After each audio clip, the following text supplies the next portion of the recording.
चीन ने दुनिया की चिंता एक बार फिर बढ़ा दी है। उसने एक ऐसा डिवाइस तैयार किया है जो समुद्र के नीचे के सबसे मजबूत संचार और पावर केबल्स को काट सकता है।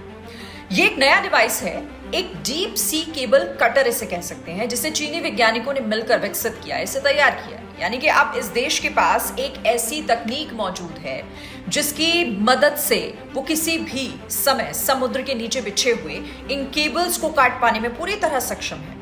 और अगर ऐसा हो जाता है तो पूरी दुनिया का इंटरनेट कनेक्शन टूट जाएगा, बाधित हो सकता है।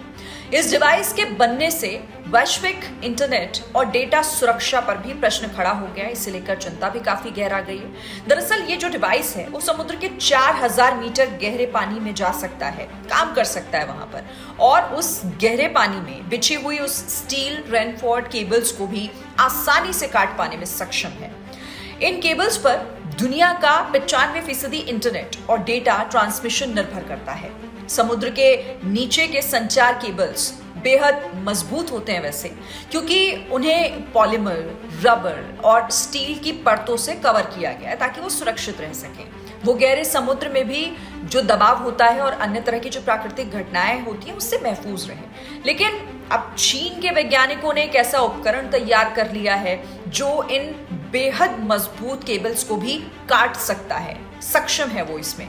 इस डिवाइस में एक डायमंड कोटेड ग्राइंडिंग व्हील लगाया गया है खास तौर से, जो 1600 आरपीएम की गति से घूमता है और स्टील के केबल्स को काटने में ये पूरी तरह पर्याप्त फोर्स को उत्पन्न कर सकता है, यानी कि पैदा कर सकता है। इतना ही नहीं, ये जो डिवाइस है वो समुद्र के गहरे पानी में 400 एटीएम तक के दबाव में भी काम कर पाने में सक्षम है। दुनिया भर में अब इसे लेकर चिंताएं थोड़ी बढ़ गई हैं, जाहिर है।